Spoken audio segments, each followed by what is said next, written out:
today's news, the Immigration Department to use 10-year residency threshold for belongership status. And Premier announces extension of customs duty reductions. We also see the BVI all-party parliamentary group reestablished, and MP Sutherland, the new chair. And you also see the system in the BVI has failed the mentally ill, says Fraser. Well, these and more stories, viewers, when 284 News return. Yo, everything good, Dad? Aye. This thing got me one way, Daddy. What do you mean? Ever since I hook up with this thing, can't eat, I can't sleep. This is the first thing I touch it when I reach home. What you really?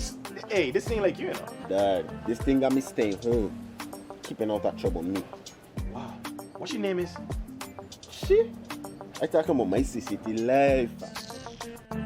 Don't worry about missing your favorite series, sports, news, and local programming. Come to CCT today and sign up for CCT Live to access over 80 channels. CCT Live. Bring it home. 1 month free trial turn into 5. 5 months turn into, well, you know I huff. I watching ball. I been watching football. Dad, Nickelodeon, Paw Patrol. I am hooked. Hook, I tell you. Well, welcome everyone. It's Friday, July 22nd, 2022. I'm Kamal Haynes, coming to you live from the beautiful British Virgin Islands. I want to thank you guys so much for joining us.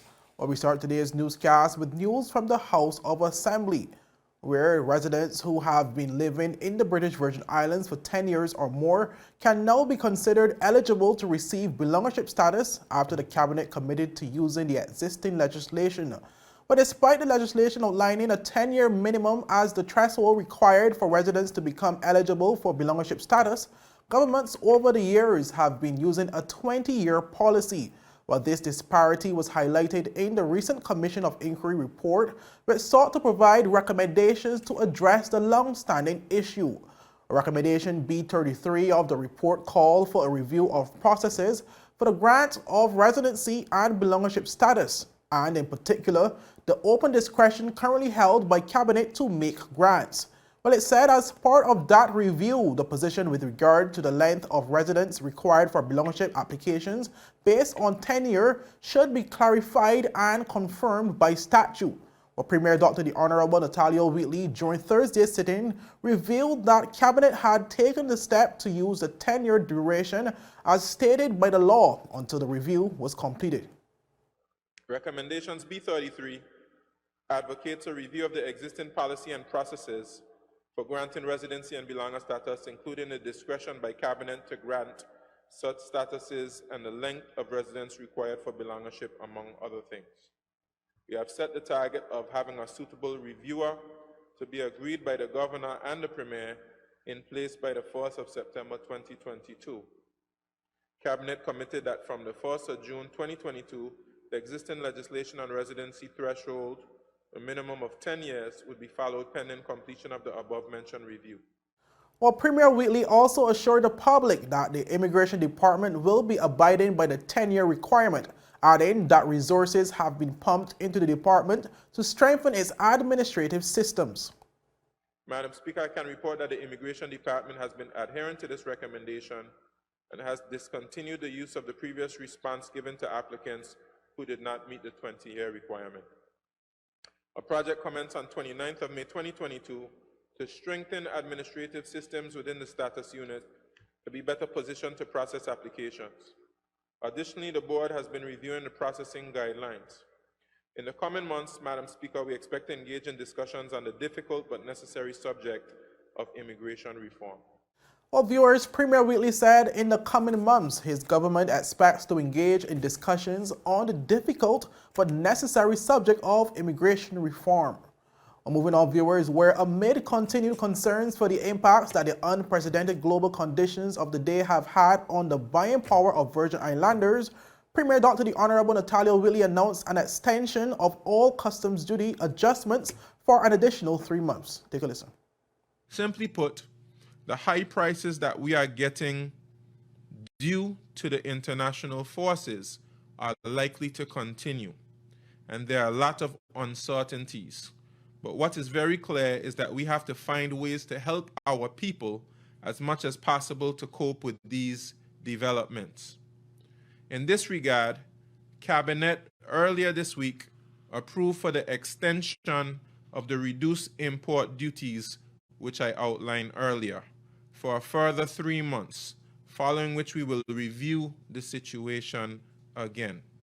This extension will be effective from July 15th. I want us to bear in mind that as long as inflation continues to rise and the other factors continue to exist, considering our heavy reliance on imports, these external factors will more than likely lead to price increases.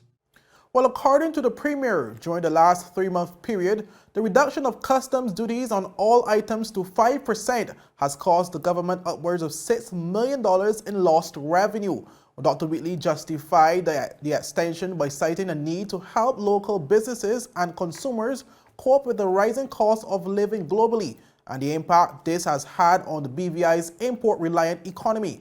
Well, he lamented that as a result of globalization and globalized trade, the BVI, much like many other small states, is forced to cope with the effects of issues that it did not create and, in most cases, cannot interfere with.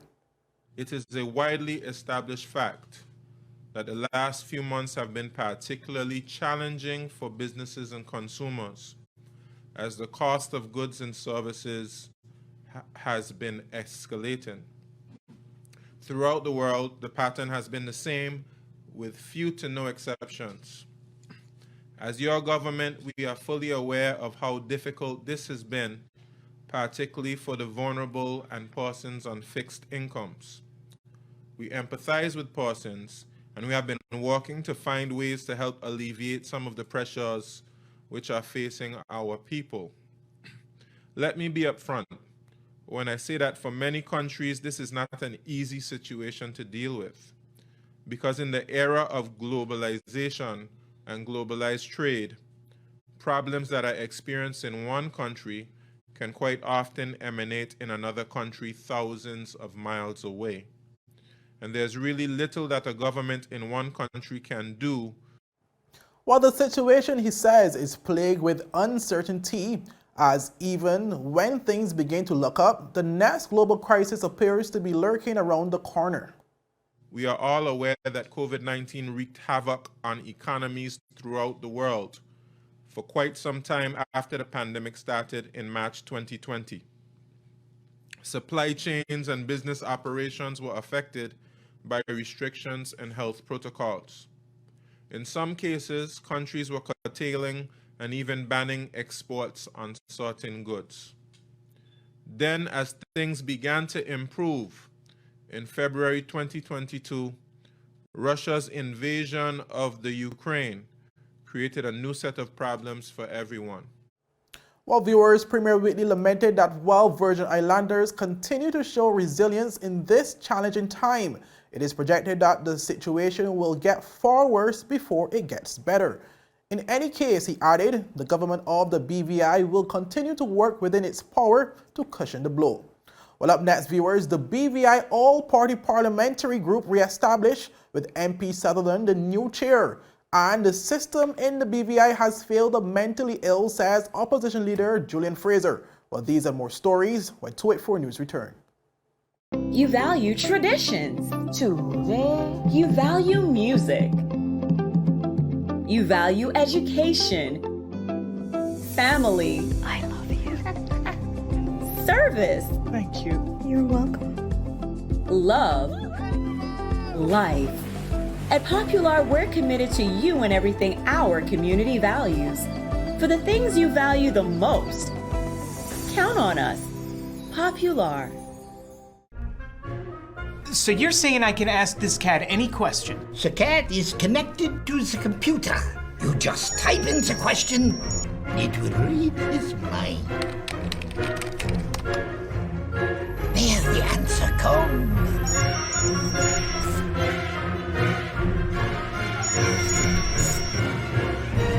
You're the man! I've been looking for this for weeks.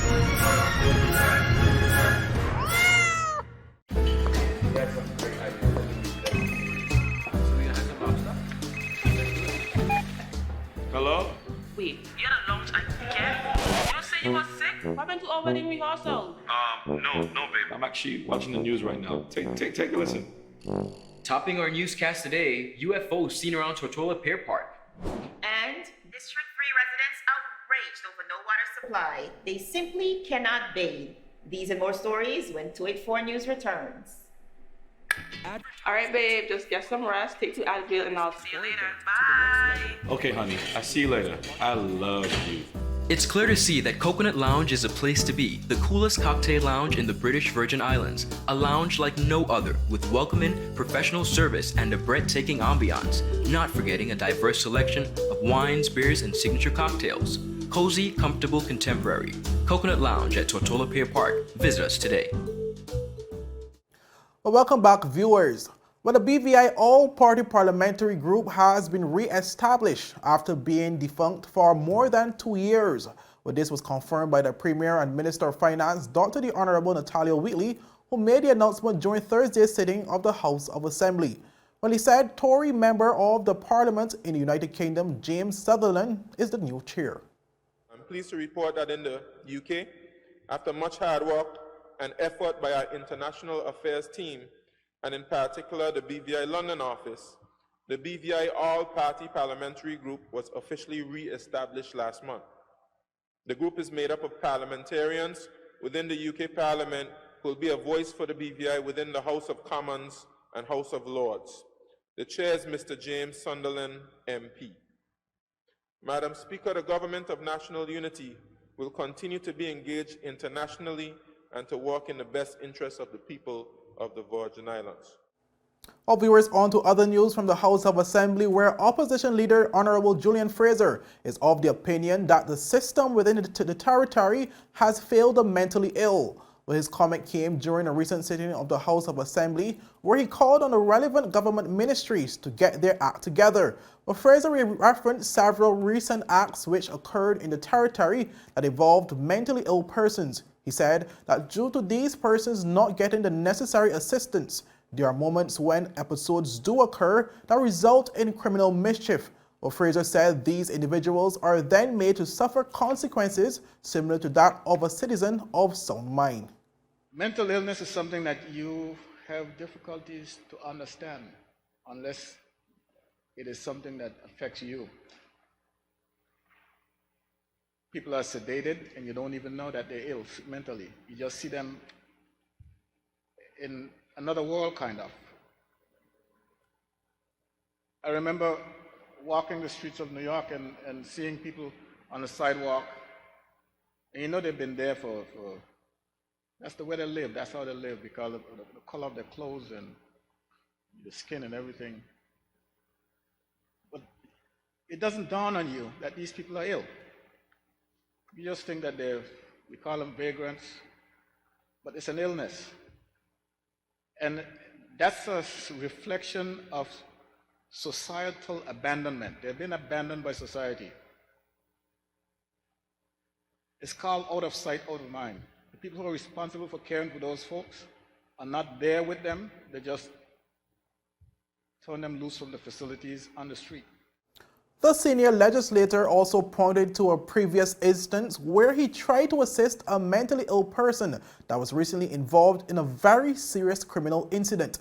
He said that despite his attempt to provide assistance to the mentally ill individual, the law of the territory prevented him and the individual's parent from getting the needed treatment. I've been involved in trying to get that same individual out of Tortola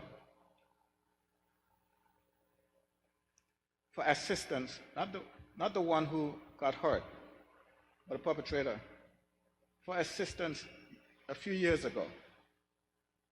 I came this close to being successful. But listen to this. The individual decided they don't want to leave, they don't want to go, despite their parents' insistence that they go. But what did the system say? The system said if the individual decide not to go, then there's nothing they can do. Well, Fraser also called on the relevant ministries to go through the respective legislations that are relevant to their ministry and have the outdated ones brought forward for amendments. It's not the Attorney General's responsibility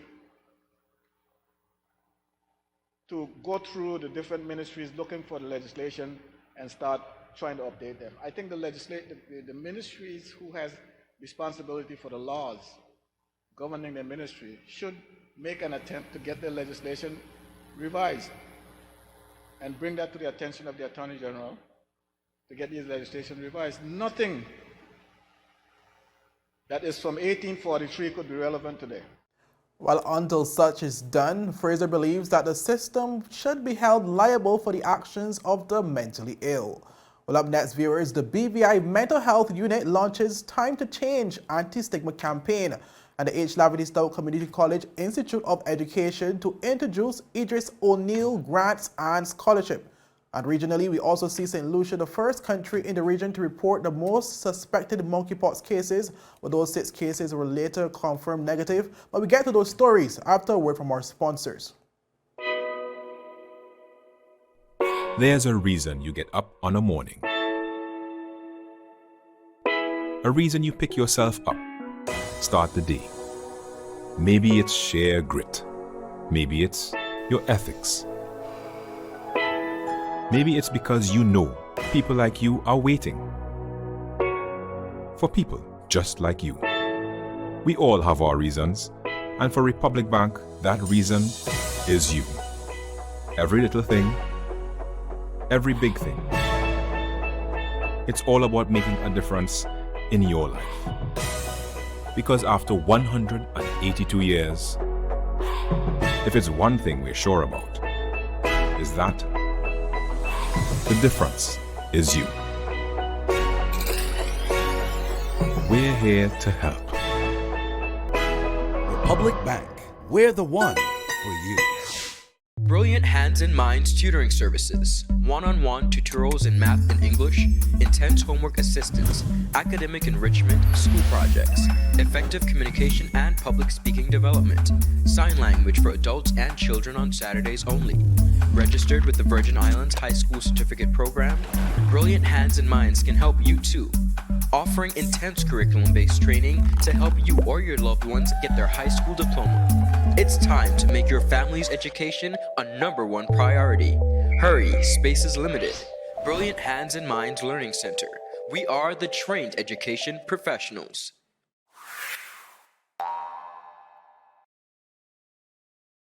The wait is over! CCT Fire is here! Experience ultra-fast downloads, seamless streaming, and even more reliable connectivity on an all-new fire-blazing super-fast CCT Fiber network. CCT Fire, bring it home and upgrade today. Well, welcome back, viewers, and thank you so much for sticking with us.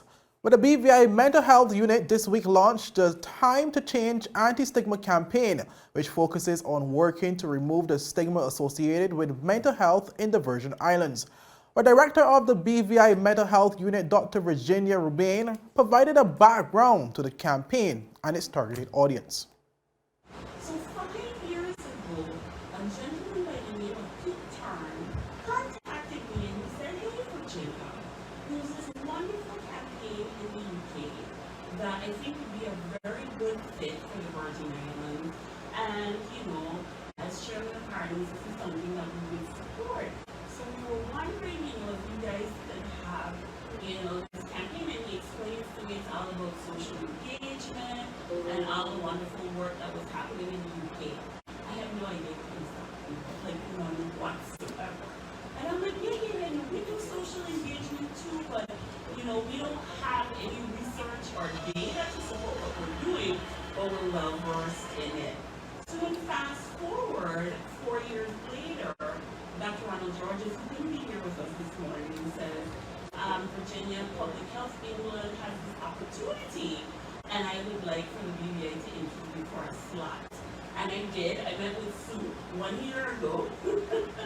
1 year ago, and I interviewed, and BVI was granted a slot along with Bermuda to pilot the Time to Change campaign in the Caribbean. And let me tell you something, it has been such an experience.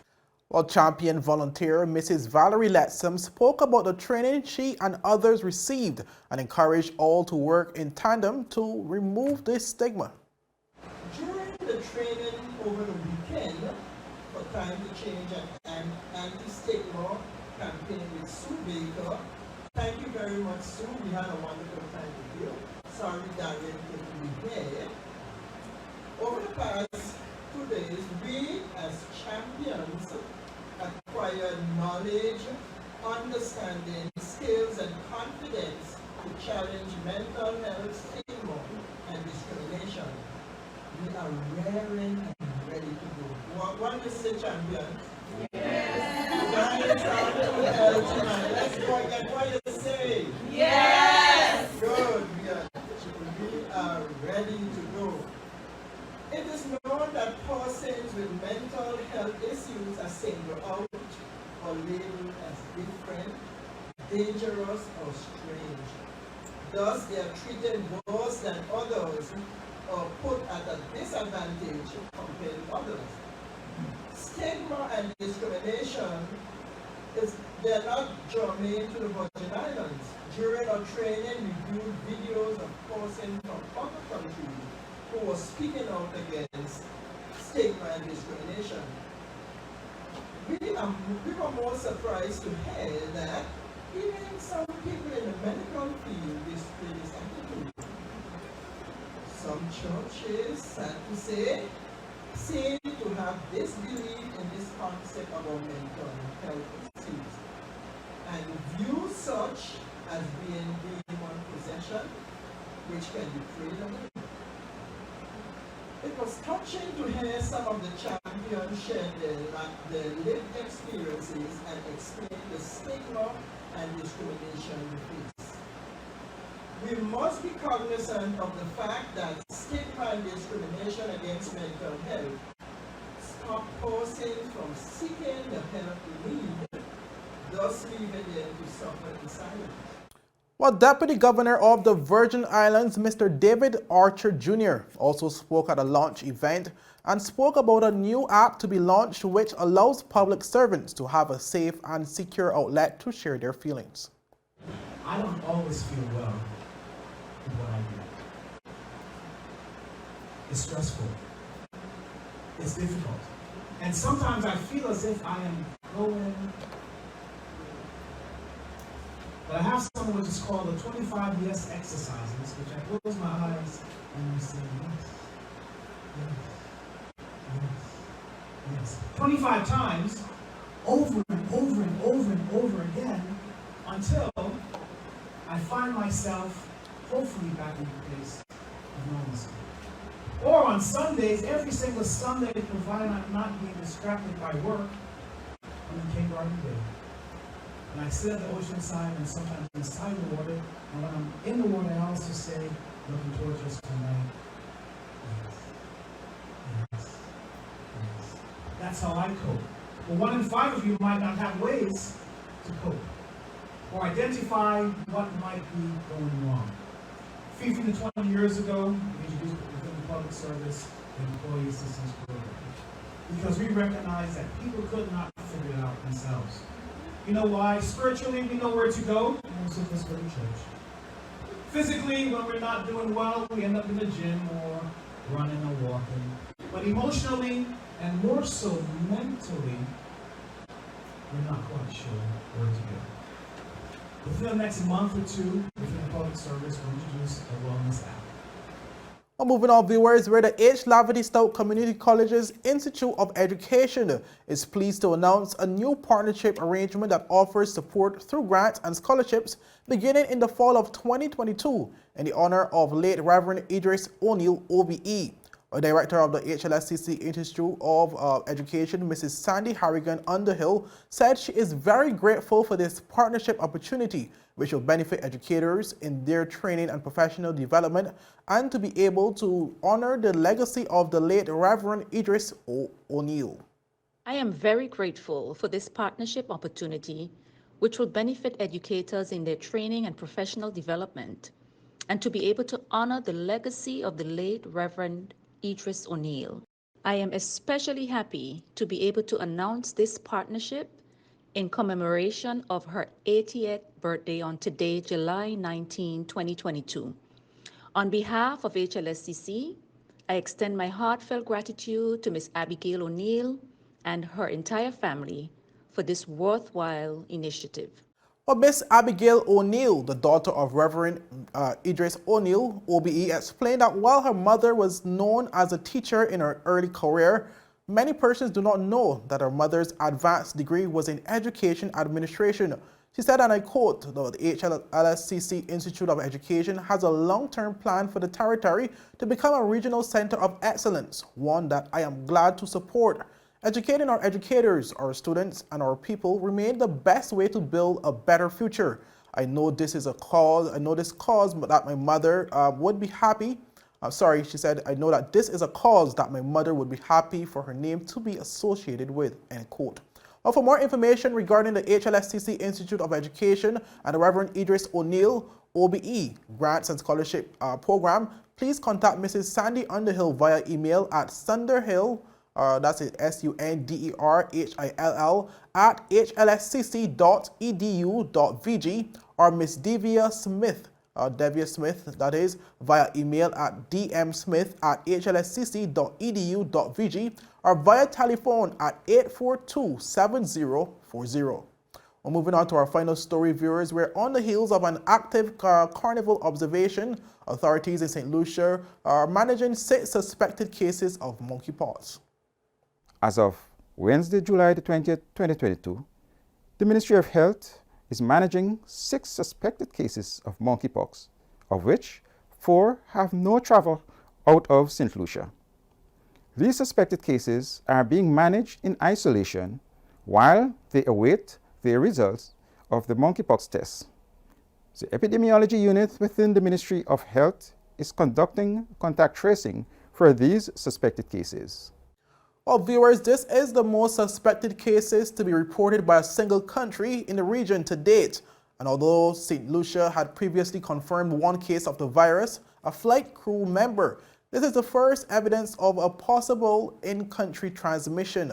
Well, St. Lucia's Ministry of Health has not yet released, since then, this particular release, they would have then announced, viewers, that the 6 suspected cases all return a negative result after the test information was sent to the Caribbean Health Agency, that is CARFA, which basically returned a negative result for all those 6 individuals. But viewers, initially those 6 individuals, of those 6, 2 had travel history, while the other 4 remaining persons at the time had no contacts or prior travel history in terms of recent travel history out of St. Lucia.